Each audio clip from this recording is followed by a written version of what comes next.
Oh, this should be a fantastic stream. Oh Lord.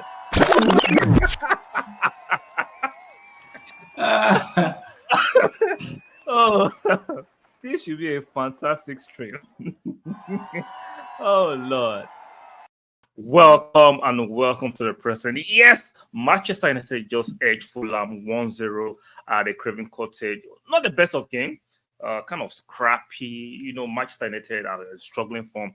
Fulham them themselves are not in a rich vein of form. But shout out to Manchester United.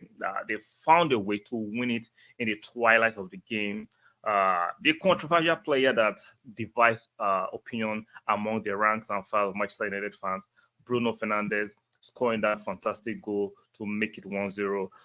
Regardless of what you think about him, he comes up with some clutch moments. I get it. Some of you want to think there are better players that can do a better job as a 10 for Manchester United, which is fair, which is very, very fair. But at the same time, it comes up with some clutch goals. So regardless of what you think of Bruno Fernandes, he still does the thing for Manchester United. And for the fans who want Ten Hag out, you can want Ten Hag out of your team without wishing your team defeat. I think it's psychopathic, it's sociopathic to want your team to lose. Just prove a point. You might see. I understand. This happened during the Arsene Wenger days, right? Arsene Wenger out brigade versus those that wanted him in. But for you to want your team to lose to prove a point so that the manager can be sacked is crazy. It is absolutely crazy. So Manchester United have struggled over the line. They don't look convincing. They don't look like a team with purpose, even though they beat a strongly Fulham. But guess what? It's always good to still stumble and see where they can get. Maybe Ten Hag might still be the one to actually pull them out of this dumpster fire. Maybe he's not the one. Maybe you guys need a new manager. I don't know. If that's my personal opinion, I think Ten Hag have made some mistakes. I think the board have made some mistakes. And I think the majority of the blame goes to the players. The players are not pulling their weight. I think there's some gangs in that locker room that needs to be gotten rid of. I think no player should be bigger than a manager or the club. I think some of them are overly indulged. Most of them are overly paid. So it's for the Manchester United hierarchy to sort out this mess. So let's look at some of the statistics. For those of you that love statistics of the game, if you look at it right now, let me take this out of the screen. Yeah. Manchester United have 55% of the possession compared to Fulham that have 45%. Fulham had 18 shots, but just 2 on target. Manchester United had 12 shots with 5 on target, 9 corner for Fulham, 4 for Manchester United. Those are the relevant stats. So, like I said, it was not the most flamboyant game.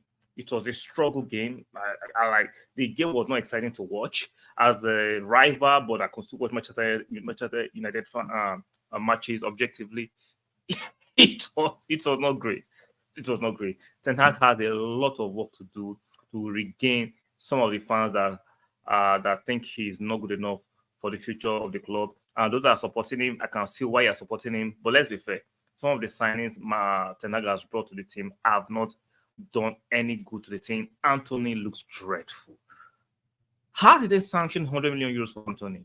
He looks dreadful and clueless. Shout out to Ganacho, even though I think he's not the player I love you are making him to be, but he performed well. Pedestri came off the bench, gave you guys a bit of some, what I call it, a bite in the attack.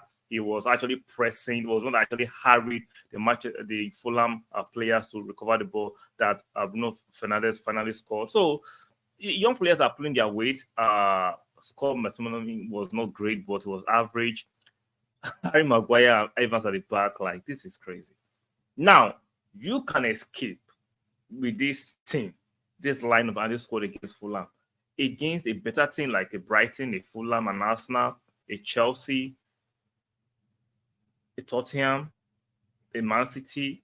You can't.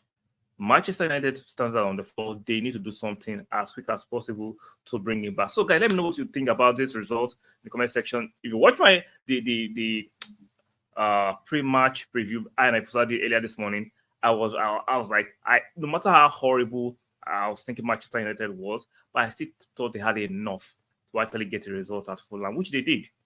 Now, the players might not be pulling their weight, but they are not overly as horrible as some of you will paint it. Now, they are not as good as Manchester United fans and English fans will rate them.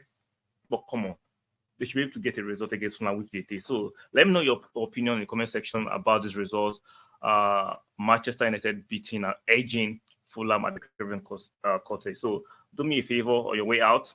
Subscribe, strike a like on the video, very, very important, and make sure you turn on the notification bell. So expect I'll be doing the starting 11 show once it's about time for Arsenal against Newcastle as a Newcastle back. That should be another interesting match.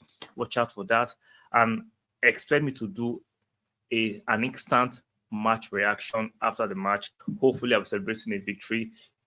Otherwise, it will be a long stream. So, like the video, subscribe, turn on the notification bell, and I will see you guys on the next one.